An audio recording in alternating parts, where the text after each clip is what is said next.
Bonjour, Président Fi. Bonjour. Alors, récemment, dans une interview accordée à un organe international, vous avez estimé que la démarche du pardon du président de l'Assemblée nationale était sujette à caution.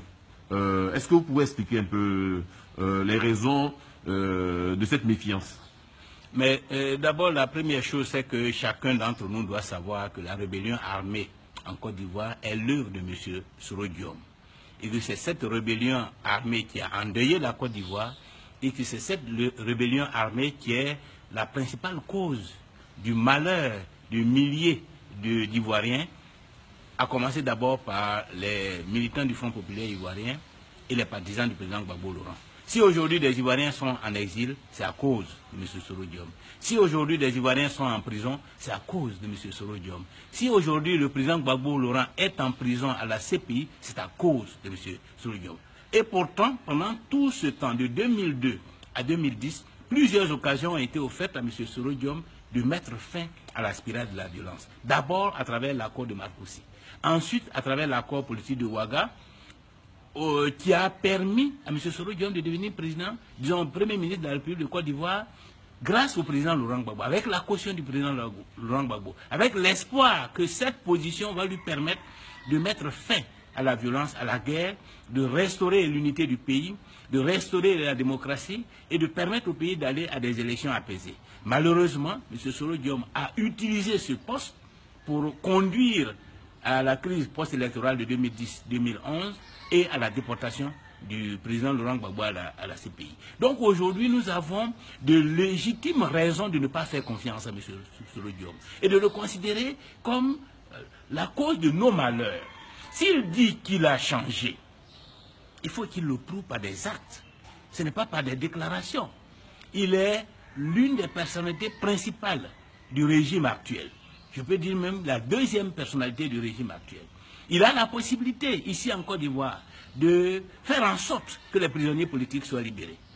Il a la possibilité de faire en sorte que tous les cas du Front populaire ivoirien et de l'ex-majorité présidentielle qui ont leurs comptes gelés, que ces comptes soient dégelés. Je crois que c'est le minimum. Il était à Paris. Il a rencontré le président Henri Konan Bédié. De quoi ont-ils parlé? Pourquoi c'est au retour de Paris qu'il dit qu'il va aller demander pardon à M. Henri Konan Bédié qu'il vient de quitter il y avait quelques heures? Pourquoi n'avait-il pas profité de sa présence à Paris pour rendre visite au président Laurent Gbagbo qui se trouve à La Haye et lui demander pardon? Et que ce soit à Abidjan qu'il vienne dire « je vais retourner à la CPI et demander pardon au président Laurent Gbagbo ». Or, aujourd'hui, ce dont nous avons besoin, ce dont le président Laurent Gbagbo a besoin, ce sont des actes qui vont lui permettre de prouver son innocence et de retrouver la liberté. Et donc, M. Soro Diom, s'il est sincère, doit aller d'abord témoigner devant la CPI de ce que M. Laurent Gbagbo est innocent et qu'il n'est pas coupable de tous les chefs d'accusation qui sont portés contre lui.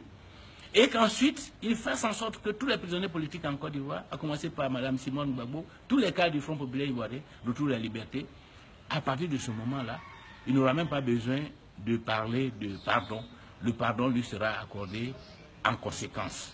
Et donc, le pardon, d'accord, mais la libération des prisonniers, à commencer par le président Laurent Gbagbo, d'abord. Et je crois que c'est ce que nous attendons. Nous attendons des actes et non des mots. Mais, Président Afi, vous-même, vous avez fait du pardon, de la réconciliation nationale, votre cheval de bataille.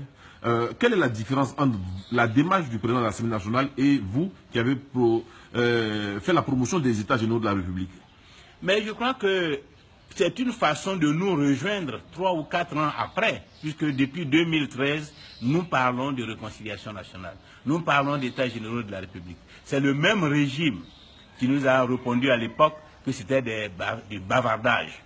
Et quand le chef de l'État parlait de bavardage, M. Soro Diom était là. Il n'avait rien dit. Donc c'est dire qu'ils nous rejoignent, mais il ne faut pas qu'ils nous rejoignent dans les déclarations. Parce que eux, ils ont le pouvoir politique. Ce Ce sont eux qui sont les responsables des emprisonnements.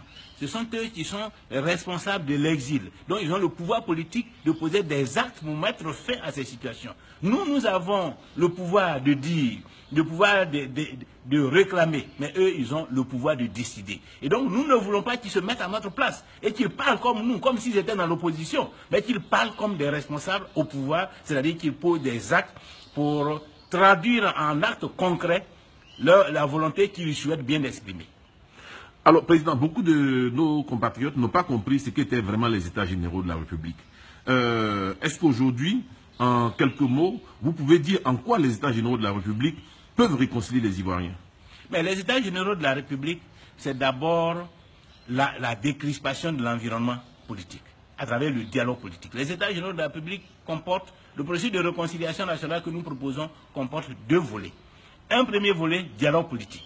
Pour nous, le dialogue politique doit viser à décrisper l'environnement sociopolitique en Côte d'Ivoire, à travers la libération des prisonniers politiques, le retour sécurisé des exilés, la libération de tous les comptes qui sont bloqués, la libération de toutes les maisons, de tous les pro-Gbagbo qui sont et qui étaient occupés par des partisans du régime. C'est-à-dire des actes qui vont apaiser les cœurs, des actes qui vont mettre les uns et les autres en confiance.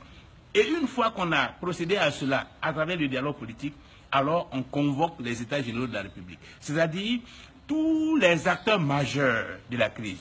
Le président Laurent Gbagbo, le président Henri Konan Bédié, le président Alassane Ouattara et tous les autres acteurs majeurs. Et les représentants de toutes les entités, les confessions religieuses, les partis politiques, les jeunes, les femmes, les grands corps de l'État, les organisations patronales, les syndicats, c'est-à-dire tous ceux qui représentent, on les convoque dans un dialogue national inclusif. C'est ce que nous appelons les États généraux.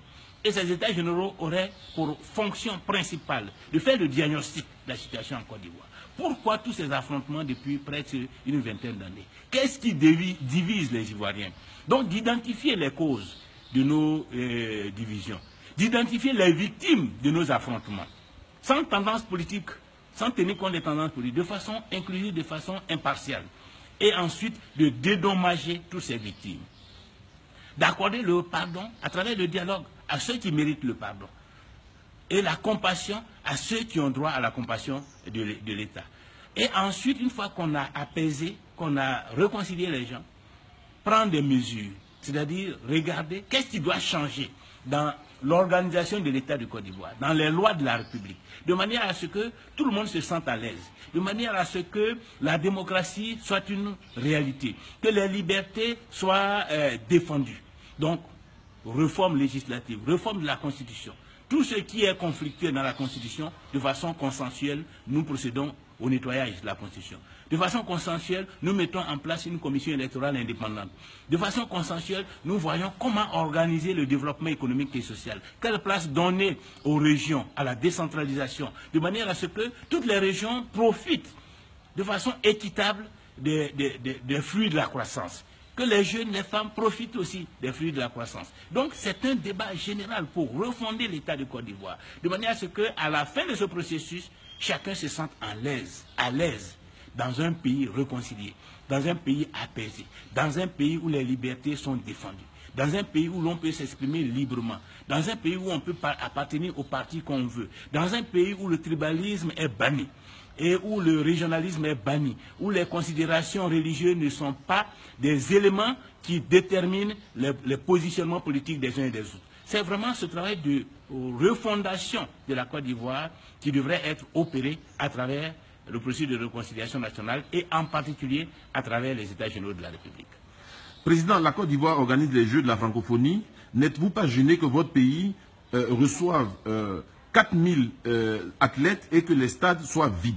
Mais nous sommes gênés et nous l'avons dit à la secrétaire générale de l'EIF avant même le début de ces Jeux, pour lui dire que ces Jeux qu'elle envisage d'organiser vont se dérouler dans un pays divisé, dans un pays meurtri, dans un pays où les populations sont désillusionnées et sont déçues et on ne prenne pas part à tout ce que l'État de Côte d'Ivoire, le gouvernement de Côte d'Ivoire organise. Nous l'avons dit. Donc nous ne sommes pas surpris du résultat final. Nous ne sommes pas surpris de voir que ces jeux, que l'ouverture même a été un fiasco total et que les stades sont vides. C'est le témoignage de la crise dans laquelle le pays reste enlisé. Et je crois que cela devrait interpeller les pouvoirs publics, le chef de l'État et son gouvernement, pour comprendre qu'en définitive, ils ont voulu ruser avec la réconciliation nationale, mais la division les rattrape et l'échec de leur politique, là, aujourd'hui, est patente et est exposé à la face du monde entier. Donc il faut changer de politique.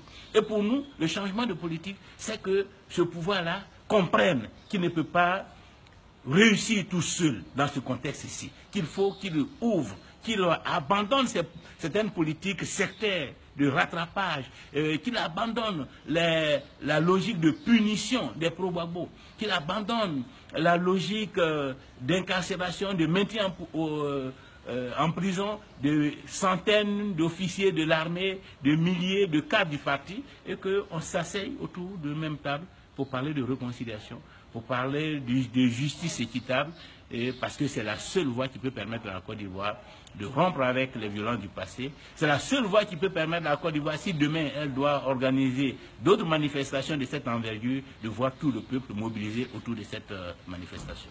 Dernière question, Président. Alors, le régime de M. Ouattara est critiqué en interne, il est boudé par une partie des Ivoiriens, mais on se rend quand même compte qu'à l'international, ce régime arrive à lever de forts montants, de gros montants pour le financement du développement. Il n'y a pas une contradiction? Non, il n'y a pas de contradiction. Parce que la Côte d'Ivoire, ce n'est pas le régime de M. Ouattara.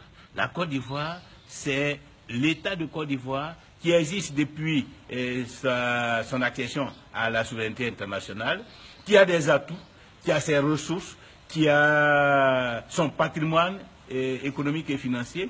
Et c'est cela qui fait la confiance. Donc, au-delà des régimes qui passent, ceux qui investissent sur la Côte d'Ivoire savent que dans tous les cas, ils pourront rentrer dans leur fonds. Si ce régime-là n'est pas à la hauteur des défis et qu'il est balayé demain, ceux qui seront là pourront utiliser le patrimoine, les potentialités économiques pour rembourser les dettes qui sont en train d'être contractées à tour de bras. Donc c'est parce que les gens font confiance à la Côte d'Ivoire en tant qu'État qui dispose d'un potentiel économique et social, de ressources humaines, de cadres bien formés. C'est parce que les gens font confiance en l'État qu'il accorde ces crédits. Ce n'est pas uniquement parce qu'un gouvernement s'est présenté devant les bailleurs de fonds. Nous-mêmes, lorsque nous sommes arrivés, assez rapidement, la communauté internationale nous a fait confiance. Nous avons repris la coopération qui a été bloquée du temps de M. Bédier avec la communauté internationale et en très peu de temps,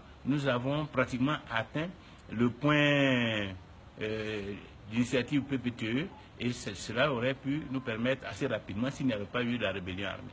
Donc la communauté internationale fait confiance en la Côte d'Ivoire en tant que nation, mais elle attend de voir comment ceux qui sont au pouvoir provisoirement vont gérer ces ressources. Dans tous les cas, elles savent aussi qu'il y a une opposition responsable qui, si demain elle arrive au pouvoir, est capable d'assumer efficacement les engagements qui auront été pris par les régimes précédents.